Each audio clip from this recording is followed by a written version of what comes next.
তবে আপনি পকেটে হাত দিন। হারাম খাওয়া হারাম গুনাহ, আপনার হারাম খাওয়ানোটা হলো হারাম গুনাহ। ও বাবাজি, এ গুনার দায় আপনার উপরে ফিরে আসবে।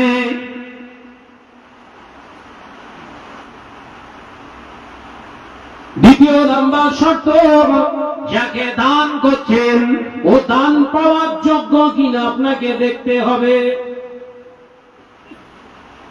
কথা বুঝতে পারছেন নাকি? না না ভাইজান, চেয়েছে মানি তো ওকে দিতে হবে, মিথ্যা কথা। হতে পারে ওই চাওয়া ব্যক্তিটা বড় একজন মক্ষ, এরা আছে না, ও তোর কাছে চেয়েছে সিগারেট কিনে খাবে। হতে পারে ও চুরুট গাঁজা ঘুমবে বলে তোর কাছে টাকা চেয়েছে। যে ব্যক্তিটা চাইছে ওকে আগে ভালো করে দেখে নে একবার, ও পাওয়ার যোগ্য কিনা। কারণ তোর পকেটের টাকাটা এমনি আসি, অনেক পরিশ্রম করে তবে এসছে, ভাববিনি। দ্বিতীয় নাম্বার হলো, তৃতীয় নাম্বার আল্লাহ নবী জানিয়েছেন, ও বাবাজিরা, দেওয়ার সময় বলুন যে আল্লাহ আমায় দিয়েছিলেন, ওই আল্লাহর জন্য আমি দিয়ে দিলাম। একটা জোরে বলেন না, একটা জোরে বলো না। এ আমার না, আল্লাহ দিয়েছিলেন, আল্লাহর রাস্তায় আমি দিয়ে দিলাম। এই হলো দান। এরা নিয়ে তো একদিনও দান করেছেন? কথা বলছে দেখেন, এই তিনটে শর্তের উপরে 1 টাকা করে দান করেছেন? সত্যি কথা বলেন। তাহলে কি করেছেন সব? কাপ ঝাড়া মাল দিয়ে দিয়েছেন। হ্যাঁ,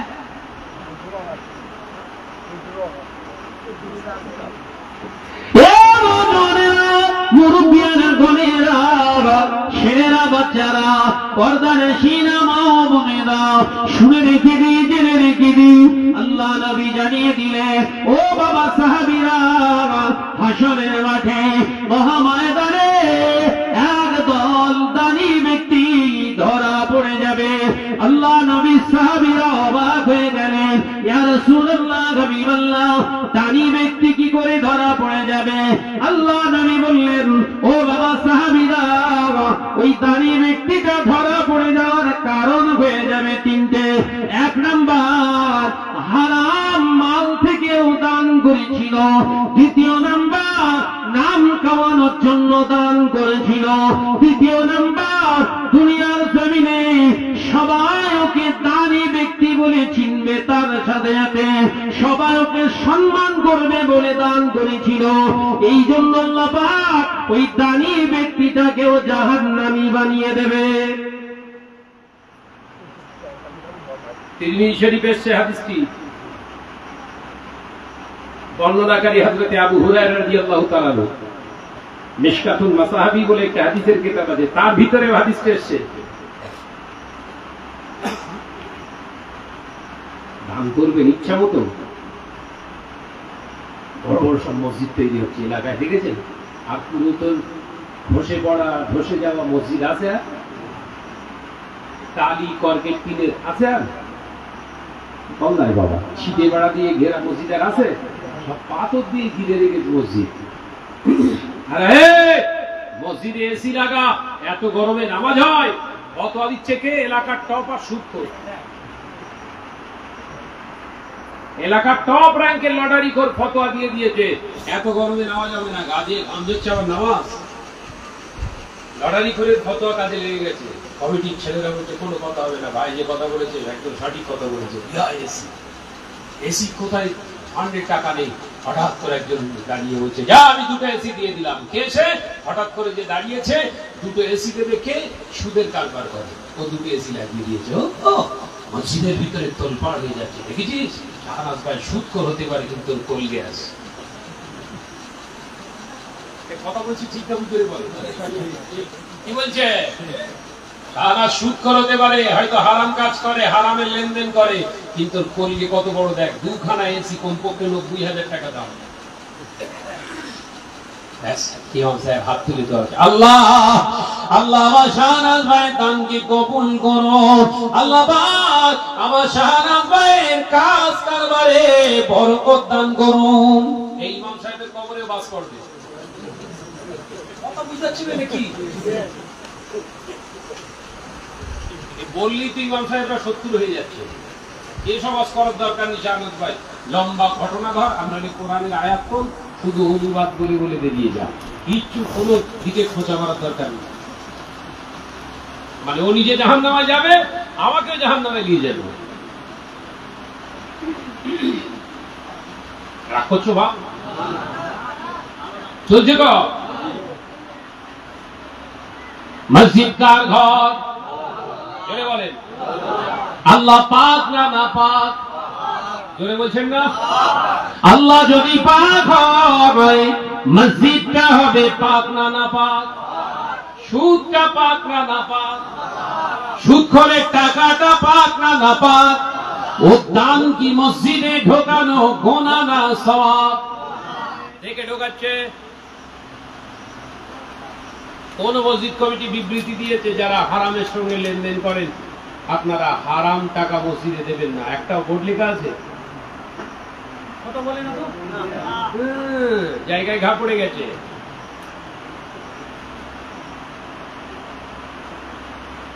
বরঞ্চ খোঁজ নিয়ে দেখেন, আল্লাহ করে আপনাদের হয়তো নসিবপুর বা আরেকটা কি বলছিলেন না,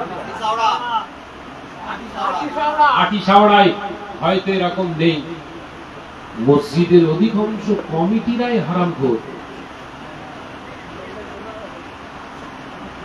19 জনের মেম্বার, 19 জনের মেম্বারের ভিতরে একজন নামাজি, আর বাকি 18 জন সব বেনামাজি, দুপুর বেলা তাহাজ্জুদ পড়ে। এদের দ্বারা মসজিদ চলছে।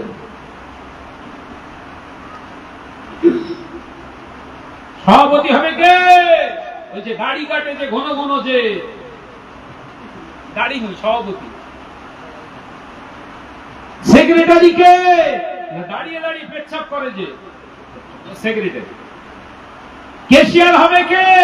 না ঘন ঘন দেয়াল লটারি কাটে, যে এদের হাতে এখন অধিকাংশ মসজিদ। ওই জন্য ইমাম সাহেবরা যায়, ইমামতির জায়গায় দাঁড়িয়ে বলে ঠিক আছে ঠিক আছে ঠিক আছে।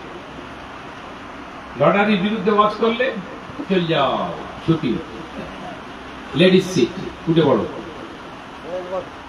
এই কথা ঠিক হচ্ছে না ভুল হচ্ছে? ভাইরা, নজনেরা, যুবকেরা, ছেলেরা, বাচ্চারা, পর্দানশীরা, মা বোনেরা, রাগ করবেন না। আল্লাহ নবী দয়ার নবী রাহমাতাল লিল আলামিন হুজুর আমার জানিয়ে দিয়েছে, ও বাবা সাহাবীরা শুনে রেখে দাও, জেনে রেখে দাও, এমন একটা দিন আসবে, সময় আসবে যেদিনে দেখতে পাওয়া যাবে মসজিদগুলো উম্মতেরা শান শওকতের আলিশান নকশাওয়ালা বিউটিশিয়ান মসজিদ তারা বানাবে। ও বাবাজিরা, মসজিদগুলো চাকচিক্যময় হবে, কিন্তু আমি রাসূলুল্লাহ জানিয়ে দিলাম মসজিদে আমানত কিছুই থাকবে না। সাহাবায়ে কেরামেরা বললেন, ইয়া রাসূলুল্লাহ, হাবিবাল্লাহ, মসজিদের আমানতটা কি? আল্লাহ নবী বললেন, মসজিদের আমানত হলো 3টি। 1 নাম্বার, মসজিদের প্রথম নাম্বার আমানত, মসজিদ যে জায়গায় হবে বিতর্কিত জায়গা যেন না হয়, মেনে নেওয়া কেড়ে নেওয়া জায়গা যেন না হয়, ভাগরা করা জায়গা যেন না হয়, ভেস্টেড ল্যান্ড যেন না হয়। ও আমার সাহাবীরা, বিশুদ্ধ জায়গায় মসজিদ নির্মাণ করতে হবে। এটা হলো মসজিদের আমানত নাম্বার 1। দ্বিতীয় নাম্বার, বাবা সাহাবীরা, মসজিদের যে কনেক সেকশন তৈরি হবে, ওর বডি, ওর মাল মেটেরিয়াল যা কিছু লাগানো হবে, যতটুকু অর্থ ব্যয় করানো হবে, টোটালটাই হতে হবে হালাল। হারাম অর্থ দিয়ে মসজিদ তৈরি করা যাবে না। ও বাবা সাহাবীরা, তৃতীয় নম্বর আমানত, মসজিদের তৃতীয় নম্বর আমানত, মসজিদগুলো পরিচালক কমিটি যারা হবে তারা যেন শরীয়ত শরিয়াতের পরিপন্থী মানুষ হয়, এমনকি ইমামতি করার যোগ্যতা তাদের ভিতরে থাকতে হবে। আমি রাসূলুল্লাহ জানিয়ে দিলাম, এমন একটা দিন আসছে, সময় আসছে, মসজিদের তত্ত্বাবধায়ক কমিটি তারাই হয়ে যাবে যারা শরিয়াতকে দিনে দুপুরে জবাই করবে। মিলছে?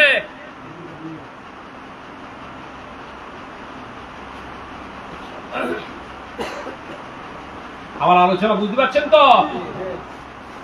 রাসূলের যে নমুনা, 70টা নমুনা আমি একটু একটু করে বর্ণনা করছি আপনাদের। কিয়ামতের পূর্বে মসজিদগুলোর পুরাতন পাওয়া যাচ্ছে ভাব, ভেঙে ভূমির ভক্সা, সব গম্বুজ, বড় বড় মিনার কোম্পানি বেরিয়ে যাওয়া, একদম পুরো ঢালাই করা, সেটিং করে এসে ফেটিয়ে দিচ্ছে।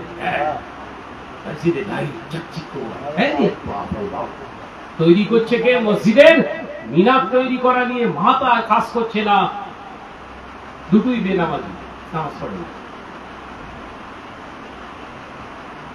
একজন হাত তুলে জুম্মা দিয়ে বললেন, ভাইজান মসজিদের রং খারাপ হয়ে গেছে, আমি সব রং করে দেবো। ইমাম সাহেব জড়িয়ে দেবে, চুমকাচ্ছে।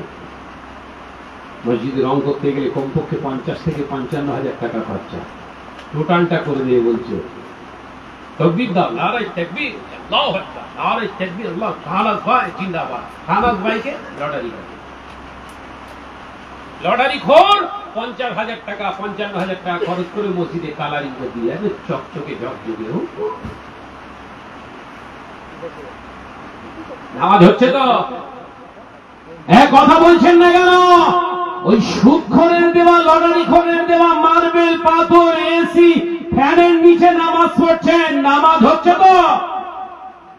এ প্রতিবাদ করবে কে? আলেম সেজে হুজুর হয়ে খানা পিনা করে ঘুরছ, দাওয়াত নিয়ে ঘুরছ, খাও খাও, জন্মের খাওয়া খাও। কবরে তুলোর মতো আসাবে তোমার মতো হুজুরি। তুলো যেরকম আসায়, এটা কি বলে? ধুনুরি। ধুনুরি তোমার ধুনুরি দিয়ে আসাবে, সেখানে তো ধুনুরি পাওয়া যাবে না, মুগুর পাওয়া যাবে, মুগুর। মসজিদ পাকা বানাতে হবে, নইলে নামাজ হবে না, এটা শরীয়তের শর্ত নয়। আলোচনা বুঝে নেন। মসজিদ ঢালাই না হলে নামাজ হবে না, এটা শরীয়তের শর্ত নয়। মসজিদে ফ্যান না হলে নামাজ হবে না, এটা শরীয়তের শর্ত নয়। মসজিদ যদি খোলা আকাশেও হয়ে যায়, ছাদ খোলাও যদি হয়ে যায়, ওর ওয়াল যদি বাঁশের কুঞ্চি দিয়ে, খেজুর পাতা দিয়ে ঘেরাও হয়, লা বাআসা জায়েজান, কোনো অসুবিধা নাই। শর্ত ওয়াহিদা, শর্ত একটাই মনে রাখতে হবে, হালাল হালাল হালাল। শর্ত একটাই, যা কিছু ঘেরা হয়েছে এটা টোটালটা যেন হালাল বৈধ অবস্থাতে হয়। তাহলে ওই মসজিদটা যদি মাটিরও হয়, ওই মাটির মসজিদের সেজদা আল্লাহর দরবারে কবুল হয়ে যাবে। একবার জোরে বলেন। করছো মসজিদগুলো, করছো?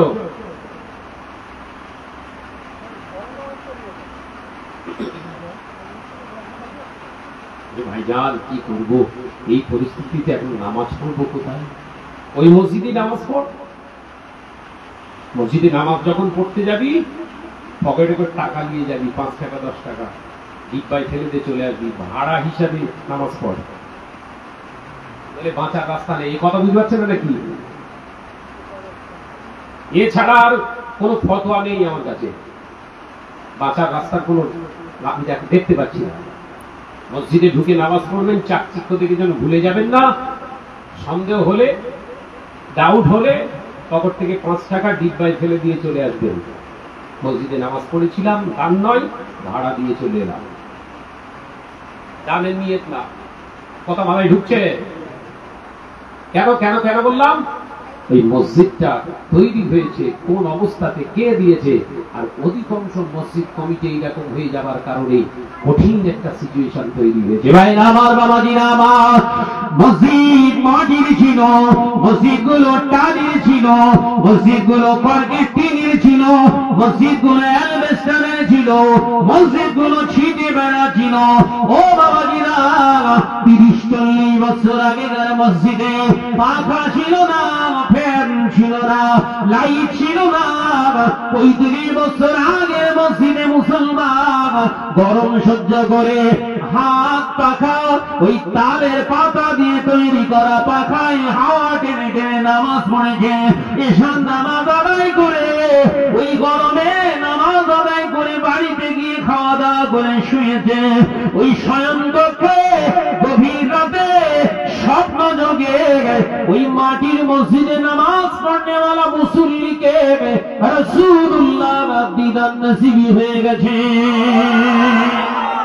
ও বাবাজি, মনে কষ্ট নেবেন না, একবার বিবেককে প্রশ্ন করো। ওই পাকা মসজিদে নামাজ পড়ছেন দীর্ঘ বছর ধরে, ওই রকম মজবুত মসজিদে নামাজ পড়ছেন দীর্ঘ বছর ধরে, একবারও কি রাসূলুল্লাহর দিদার নসিবি হয়েছে? না না না, আপনার নসিবে হয় না। কারণটা হারামের উপরে রাসূলুল্লাহকে পাওয়া সম্ভব নয়। নামাজ পড়ছেন, কপাল কালো হচ্ছে, হারামের উপরে রাসূল আসে না। আর রাসূল যদি না আসে আল্লাহ পাওয়া যাবে? আমি জানি আপনাদের মনে কষ্ট লাগছে হয়তো, কিন্তু আমাকে ভুলে যেতে হবে। বলে কবরের চিন্তা করে সারানাথ ওয়াজ না করলে আমারও খবর আসছে। কবরের চিন্তা করে বদলেছে কি করছি, দুনিয়া খারাপ হয়ে যাবে, আমার ওসব যায় আসে না ভাই। যাওয়ার পিস নেই। আজকে স্টেজে তোলা মানে একদম খাঁটি জিনিসটা তুলে ধরবো, কিছু করার নেই। আমি কোনো হুজুরের দিকে ওয়াজ করি না, এটা পড়ি, যতটুকু আল্লাহ জ্ঞান দিয়েছে বুঝি, আপনাদের বোঝানোর চেষ্টা করি। আমার মুজাদ্দুজ্জামান ছিলেন ওইরকম। মুজাদ্দুজ্জামান 2000-এর উপরে গোটা বাংলার জমিনে মসজিদ নির্মাণ করেছিলেন, ইটের নয়।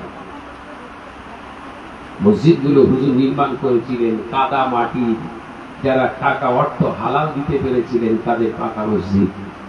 সব পীরের ছাওয়া, টালির ছাওয়া। ওই মসজিদে নামাজ পড়েছেন তাল পাখা, সব কাতারে দুটো একটা করে সব পাকা দেওয়া থাকতো। তৌবি মনে করছে কি আরাম ছিল বলেন? গা থেকে ঘাম ধরছে, 4 রাকাত নামাজ শেষ করে তত্ত্ব সামনে থেকে টেনে নিয়ে ঘুরিয়ে দিল, আবার নামিয়ে করছে।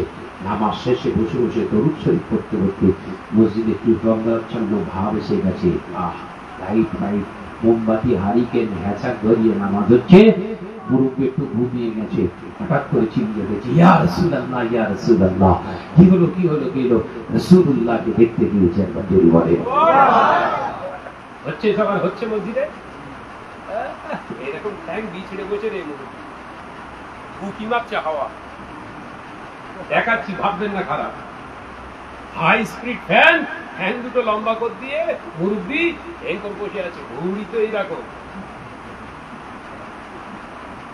মসজিদে ফ্যান ছিল না, হ্যাঁ, মসজিদ অপেক্ষায়, মসজিদের পাশে ঘর অপেক্ষায় থাকতো কখন বলবে আল্লাহু আকবার, আল্লাহু আকবার, দৌড়চ্ছে তখন মুরব্বি। আর মসজিদ এখন ফ্যান আর এসি লেগে গেছে, আধা ঘন্টা আগে যে বসে আছে। আজান আবার 10 মিনিট আগে যে বসে মুরব্বি দোল খাচ্ছে। কেন বলেন? এসি অন আছে। বাইরে 35 ডিগ্রি সেলসিয়াস তাপমাত্রা, ভেতরে 17, যে দোল খাচ্ছে। চাচি জিজ্ঞাসা করছে এত আগে যাও কেন? মানে মসজিদ আগে যাওয়া ফজিলত আছে। ফজিলত হাসিল করছে, বুঝতে পারছো বাপ? চাচি বলছে তুমি আগে যেতে না তো, হঠাৎ করে এরকম ফজিলত আমার কবে থেকে হলো? বলছে পাগল, বুঝিস কম, এসি না সে গায়ে লাগলে যেন অন্যরকম ভাব একটা আগে, বুঝলি? পুরো এসি ঠান্ডা, বাইরে তোরা 35, আমরা ভেতরে 17 হয়ে আছি, বুঝলি? তোরা 35, আমরা 17, গা পুরো ঠান্ডা হয়ে যাচ্ছে। ভাইরা আমার, বাবাজিরা আমার, মনে কষ্ট নেবেন না, ব্যথা নেবেন না।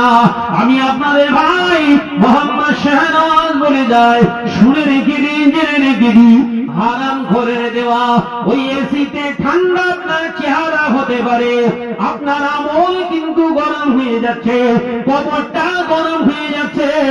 শুনে রেখে দিন, জেনে রেখে দিন, সাবধান হয়ে যান।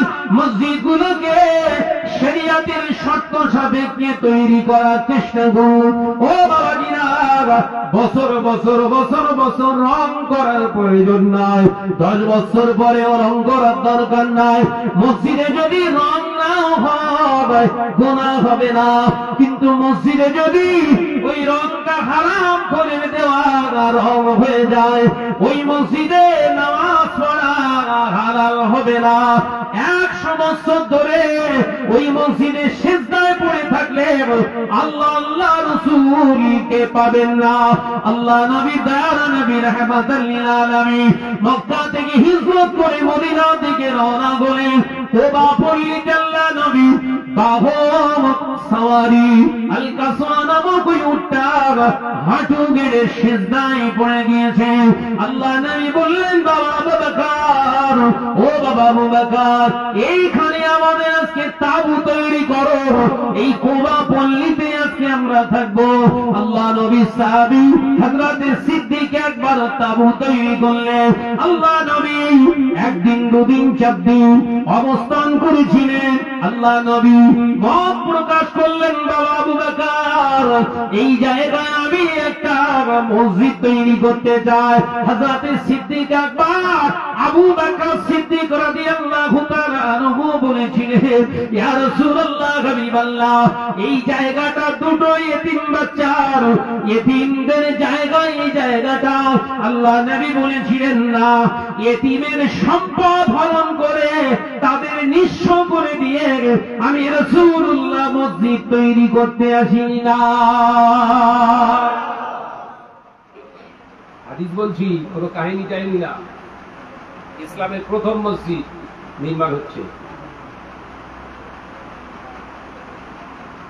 হযরত আবু আইয়ুব আনসারী রাদিয়াল্লাহু তাআলা মদিনার একজন বিশিষ্ট ধনসম্পদওয়ালা জবরদস্ত রাসূলুল্লাহর একজন সাহাবী এসে বললেন, ইয়া রাসূলুল্লাহ, হাবিবাল্লাহ, ইতিমদের জায়গায় মসজিদ না করে আমি জায়গা দিচ্ছি, হুজুর মসজিদ বানান। একবার জোরে বলেন না। আল্লাহ নবী বললেন, বাবা আমার আবু আইয়ুব আলী, এই জায়গায় আমি মসজিদ নির্মাণ করব নিয়ত করেছি। এতিমের যদি হয় এই জায়গায় আমি মসজিদ বানাবো না। মসজিদ যদি এখানে না হয় আমি রাসূলুল্লাহ এখানে আর মসজিদ তৈরি করব না। 2 জন এতিম বাচ্চা এসে রাসূলুল্লাহকে সালাম দিয়েছিলেন, ইয়া রাসূলুল্লাহ, ইয়া হাবিবাল্লাহ, হুজুর আপনি হলেন আমাদের সবকিছু। আমার বাপ নাই, মা আছে কিন্তু না থাকার মতো। আম্মা অন্য জায়গায় বিবাহ করে নিয়েছে, ইয়া রাসূলুল্লাহ, হাবিবাল্লাহ, তাই আপনাকে যখন দেখতে পেয়েছি আমাদের এতিম বলে আজকে আমরা মনে করছি না, আমরা এতিমই নয়।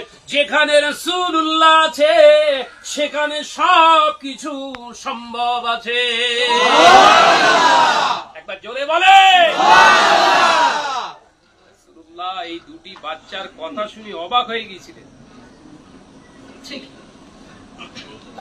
আল্লাহ নবী 2টি বাচ্চাকে বুকে জড়িয়ে ধরে 2টা চুমা খেয়েছিলেন, দুজনের গালেতে চুমা খেয়েছিলেন।